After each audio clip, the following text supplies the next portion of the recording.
Good afternoon and welcome into Capitol View, a webcast brought to you by the Daily Journal and djournal.com, coming to you every Monday to talk about the Mississippi legislature. I'm your host, Brad Locke, joined as always by Capitol Bureau Chief Bobby Harrison. Bobby, how you doing on this Monday, good sir?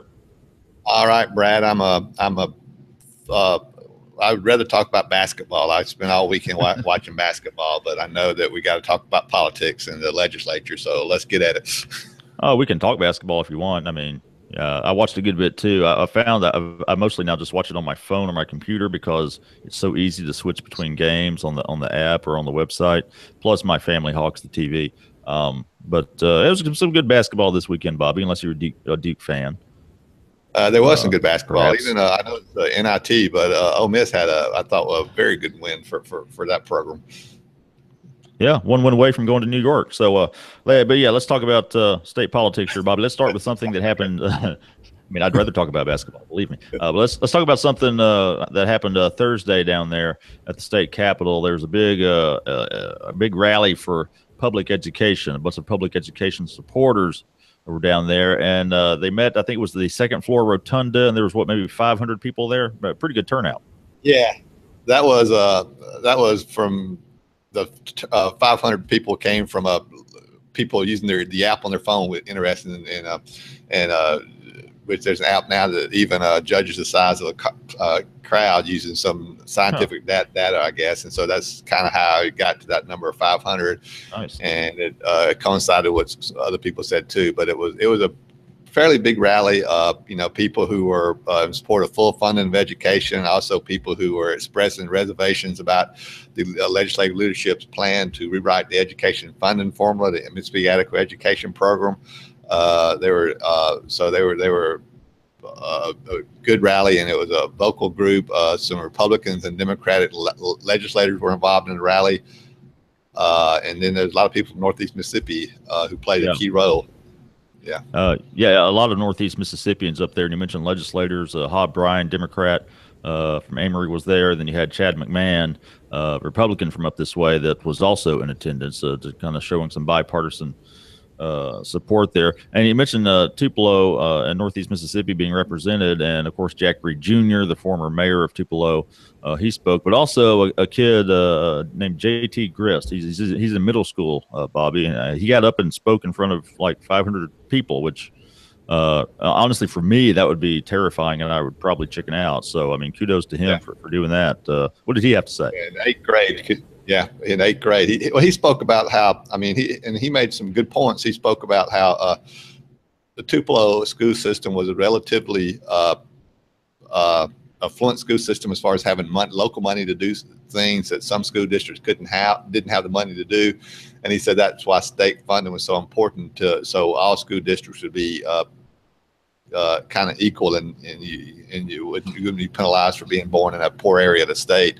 And he spoke at it from that angle, and I thought made some real good points. His dad years ago was Joey. His dad is still Joey Grist, of course, but his dad years ago, Joey Grist, was a member of the state house from over in Calhoun County, and his mom, KC, I get it, KC. Years ago, her father was mayor of Tupelo, Jimmy Caldwell. So it's for him being able to speak to large crowds, I guess, kind of it's in the family.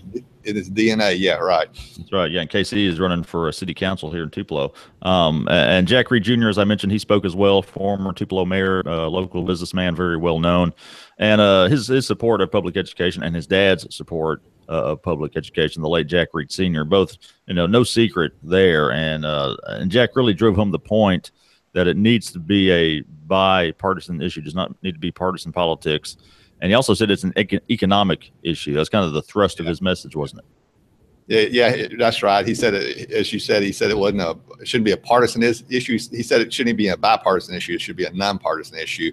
And he was, his dad, Jack Reed Sr., a former candidate for governor in 1987, was kind of an icon. He was in public education circles. He was first chairman of the State Board of Education, and was a vocal supporter of education back in the 60s when as he was chair of the Mississippi Economic Council at the time. And at the time, they were actually talking about, at the time of integration, they were actually, some of the state's political leaders were talking about closing the public school system instead of integrating the public school system. And Mr. Jack Singer spoke up and and against that and said education was too important, and and the state had to have a good education system to be competitive in the modern times. And his Jack Jr., as he's known, even though he's about my age, he's kind of following in his father's footsteps, and he made an impassioned plea for public education down here Thursday. Northeast Mississippi is known, especially Tupelo, really is known for being very pro public education. Statewide, Bobby, you probably have a better sense of this than I do. Jack talked about it being a nonpartisan issue. When it comes to the state legislature, you've got a lot of Republicans that like the idea of vouchers and the charter schools, and a lot of people see that as kind of hurting the public schools. So I'm just kind of curious, how realistic is Jack's wish that this becomes a nonpartisan issue? Is there any way you can really analyze that? Well, I mean, it's no secret that the people, the political party in Mississippi that's pushing for charter schools and vouchers and those types of things is the Republican Party, and they would argue that they're not anti-education. They just want to try some different things. But other people, including I think probably most of the speakers, most of the people who were at this education rally last week, would argue that we're not funding the existing school system. It's $172 million short, about $182 million short of full funding this year. Been $1.8 billion short since 2008. That before we start venturing off on charter schools or vouchers, we should fund the current system and give it the support it needs. So that's going to be an ongoing debate past this session. And we'll just have to see what happens with that going forward. And that's also part of the debate with rewriting the Mississippi Adequate Education funding formula. Some people fear that when that's rewritten, it's going to be rewritten in a manner to make it easier to fund charter schools or do vouchers or some of those things. Well, let's switch gears and talk about Medicaid. The state Medicaid budget is it needs some help. Do what? It's not in good shape.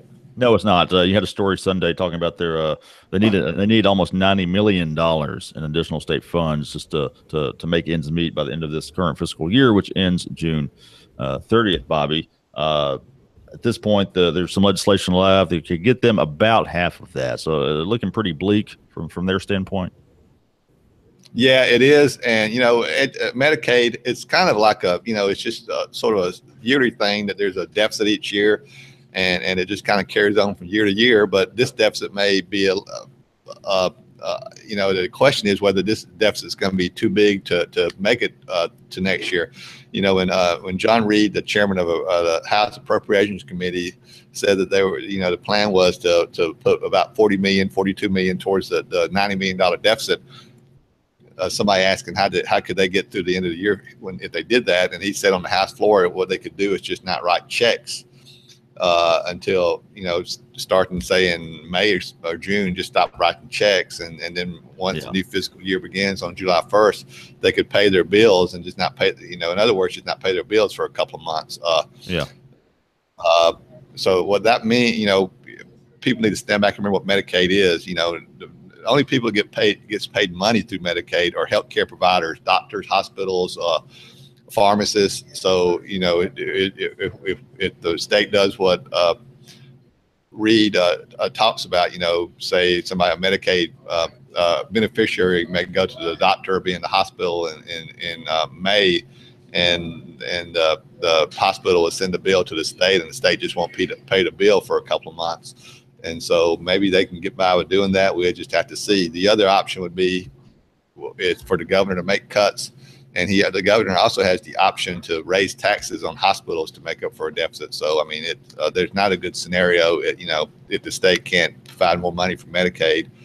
But, Medicaid's caught with all the other state agencies, there's just not enough money right now to fund all the needs because of the sluggish revenue collections. The legislature's appropriation for the coming fiscal year for Medicaid is about $993 million in state funds, nearly $100 million less than what they requested, which is a $1.03 billion. Again, that shortfall is on top of the deficit we talked about. So what happens if they? What's the kind of the fallout if they can't come up with some kind of workable solution here? Well, as I said, the governor, has the authority. I mean, the responsibility to uh, he would cut most healthcare providers, the money going to most healthcare providers, but he would, instead of cutting the hospitals, what he would do would be to raise the assessment or the tax on the hospitals up to, I think, $10 million. And the reason the hospitals don't want to cut, Brad, because what people forget is say a $40 million shortfall in state funds is really you got to multiply that, because when you lose $40 million in state funds, you lose 3 times that much in federal funds. For about each dollar the state puts into Medicaid, they get the state gets $3 in federal funds. So the $90 million shortfall you're talking about is really what, 90 times 4 is really about $360 million in total funds. So that'd be a big blow to the healthcare providers in the state. So many of the healthcare providers, whether it's North Mississippi Medical Center in Tupelo, or University Mississippi Medical Center here in Jackson, or the local pharmacists at the Walmart, or down the street, they rely on the Medicaid money. There's so many so many people in Mississippi on the Medicaid program that when Medicaid is cut, it not only hurts the beneficiaries, but it hurts the state economy too, because the Medicaid puts so much money into the state economy.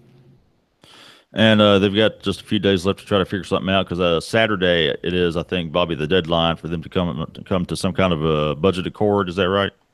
That's right. The legislative leadership will try to, or charged with meeting a deadline of Saturday to come up with an agreement. Then Sunday afternoon, they'll start passing that agreement on the House floor in about 100, and the Senate floor on about 100 budget bills, and that'll go on for a couple of days, and then it's all just about downhill from there. Yeah, I got you. So busy week ahead for everybody. Something you've written a lot about lately, Bobby, is the state flag. That's an issue that just will not go away. Representative William Shirley, a Republican from Quitman, has been keeping that issue alive quite a bit, trying to amend several bills to basically force certain state universities to fly the state flag, or they might, for instance, lose a tax exemption or lose something. They were all tied to bills funding the state's public universities. Bobby, he's finally given up that fight for now, but I don't think that issue is going anywhere, is it? No, well, it's an issue that can be addressed during the 2017 session. It's gone away because Shirley, he was trying to amend budget bills to force the state university to fly the flag, or they wouldn't get state money. Essentially, what would happen. And he had some success early on.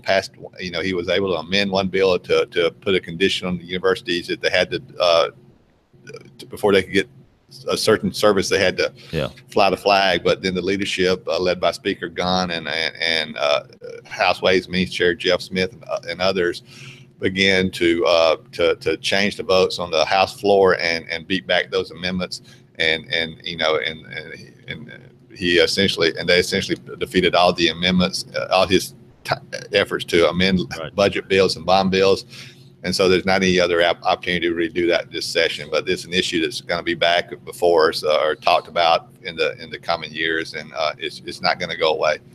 No, and Shirley said that it's not about the design of the flag as far as this effort's concerned. It's more about just, whatever the state flag is, he feels universities should fly it. Now, I don't know how he actually feels about the current flag, but I think from what I've read, he does actually support the current design, doesn't he? Yeah, he supports the current design. And of course, the current design has the Confederate battle emblem as part of its design. And, some people say that's offensive to African Americans. Shirley and others would argue that it just represents the heritage of the state. And of course, all the, I don't think we mentioned this, but all 8 universities, public universities, have chosen not to fly the flag. So that's an issue that I mean, just the fact that the universities aren't flying the flag, a lot of local governments aren't flying the flag, and a lot of local school districts aren't flying the flag. So it's an issue that's it's going to be before the legislature in the coming sessions. Okay, let's close out this episode of Capitol View with the three things we talk about every week. Bobby, most impactful legislator, most impactful legislation, and the most unusual thing to occur in the Capitol this past week. Let's start with the most impactful legislator. Okay, I'm going to back to the flag debate. When the leadership began kind of reversing the votes on the flag and defeating the Shirley Amendment, the way they were able to do that is when he would offer the amendment, a member would stand up to make a motion to table that amendment. And of course, if you table the amendment, you kill the amendment. And the legislator who did that on like 3 or 4 different bills was Representative Trey Lamar, from a Republican from Senatobia. He made the crucial motion that led to the defeat of the Shirley's flag amendment. So I'm going to make him the most impactful legislator for the past week. Trey Lamar. Okay, most impactful legislation from this past week. Well, something that probably is of interest of no one in the state except for us up in Northeast Mississippi, and that's Lee County has a local and private bill to try to give them the authority to build a jail outside the city of Tupelo. Apparently, in state law, the county has to build a jail within the boundaries of the county seat. Of course, in Lee County, that's Tupelo, and there's local and private legislation to do that. There's also local and private legislation to allow the county in Itawamba to build a jail outside the city limits of Fulton. Yeah. And both those bills right now are in committees in the Senate, so we just got to see what happens to those in the final days of the session. They got probably a little bit over a week to get them out of committee and voted on in the full Senate. So it's kind of what is generally viewed as a kind of a non-controversial legislation is getting tied up this session over local politics and stuff. Yeah. And so we just have to see what happens over the final days of the session. And finally, the most the most unusual thing to happen this past week. Well, let's give it to William Shirley. I mean, he showed he had a sense of humor about this. After it became apparent that he wasn't going to pass any of his flags amendment this session, he asked for a point of personal privilege, which, you know, when a legislator does that, he is usually because he's been offended or he needs to explain himself on something. And so it doesn't happen very often. And whenever a legislator asks for a point of personal privilege, usually it garners the attention of the entire chamber and those listening. So everybody was listening with anxiously to see what Shirley was going to say. But he strolled up to the well of the House, and he held up a small state flag and a small white flag, and he just waved them and walked back to his desk. Well, I took that as he wouldn't talk to the media afterwards, but I interpret that as a sign of surrender, at least for this session. All right. Well, yeah, I never know what people are going to do down there, Bobby. Well, thank you, sir. That's been another episode of Capitol View. Thank you all for tuning in. Again, coming to you every Monday around 2 p.m. Live at djournal.com, or if you miss it or just want to watch it again, catch the replay here at djournal.com. And we'll be back next Monday. So until then, Bobby, thank you. And by the way, you can follow Bobby on Twitter at BobbyHarrison9. And we'll see you next time.